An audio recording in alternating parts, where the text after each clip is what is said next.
सर्वांना नमस्कार। आज आपण या व्हिडिओमध्ये संकलित चाचणी 2 पॅट 3 SCERT नुसार दिलेली इयत्ता 3री मराठी विषयाची उत्तर सूची पाहणार आहोत।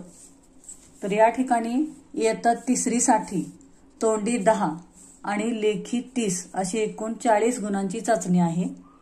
प्रश्न पहिला आणि प्रश्न दुसरा हे दोन्ही प्रश्न तोंडी चाचणी असून प्रश्न 3 ते प्रश्न 10 हे लेखी चाचणी आहेत। तर प्रश्न पहिला अ पावसाळा असे उत्तर विद्यार्थ्यांनी दिल्यास 1 गुण। प्रश्न पहिला आ आवडत्या ऋतूचे नाव सांगितल्यास 1 गुण।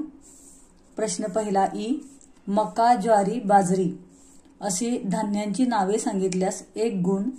प्रश्न पहिला ई परिसरानुसार होणारे कोणतेही 2 बदल सांगितल्यास 2 गुण आणि 1 बदल सांगितल्यास 1 गुण द्यावा। प्रश्न दुसरा अ लगोरी 1 गुण।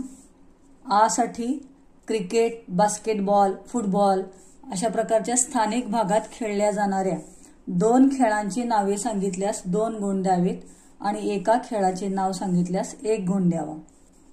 ई साठी आशयाला अनुसरून 3 ते 4 वाक्य सांगितल्यास 2 गुण आणि 1 ते 2 वाक्य सांगितल्यास 1 गुण द्यावा।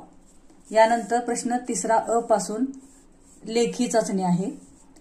प्रश्न तिसरा अ तू माझं लिहिलेलं का खोडतोस असं उत्तर लिहिल्यास 1 गुण।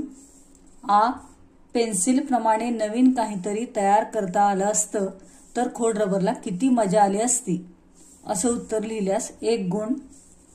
ई पेन्सिल किंवा खोड रबर या दोन्हीपैकी एक शब्द लिहिल्यास 1 गुण द्यावा आणि सकारण स्पष्ट व समर्पक उत्तर लिहिले असल्यास 2 गुण द्यावे।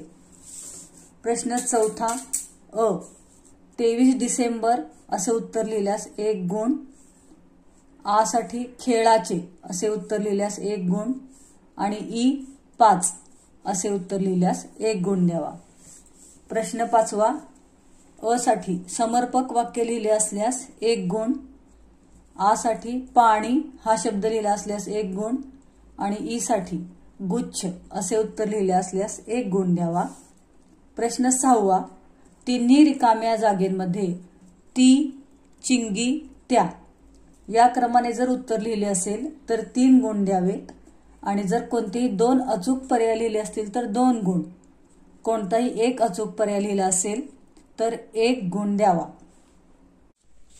प्रश्न 7वा अ उद्यानात असे लिहिल्यास 1 गुण। प्रश्न 7वा आ उद्यानाशी संबंधित समर्पक सूचना लिहिली असल्यास 1 गुण। प्रश्न 7वा ई पु ल देशपांडे उद्यान असे उत्तर लिहिल्यास 1 गुण। प्रश्न 7वा ई पहिला अयोग्य दुसरा अयोग्य तिसरा योग्य प्रत्येक योग्य उत्तर लिहिले असेल तर प्रत्येकी 1 गुण याप्रमाणे योग्य उत्तरास 3 गुण द्यावेत। प्रश्न 8वा अ वाक्प्रचारांचा उपयोग करून अर्थपूर्ण वाक्य लिहिल्यास प्रत्येक वाक्यास 1 गुण द्यावा। 2 वाक्प्रचारांसाठी 2 गुण।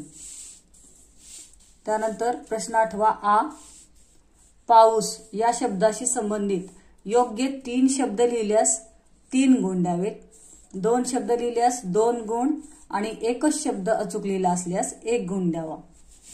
प्रश्न 9वा अ गुरुजी मी तर आई सांगते त्याच्या दुप्पट ऐकतो या ठिकाणी शेवटी पूर्णविराम दिल्यास 1 गुण द्यावा।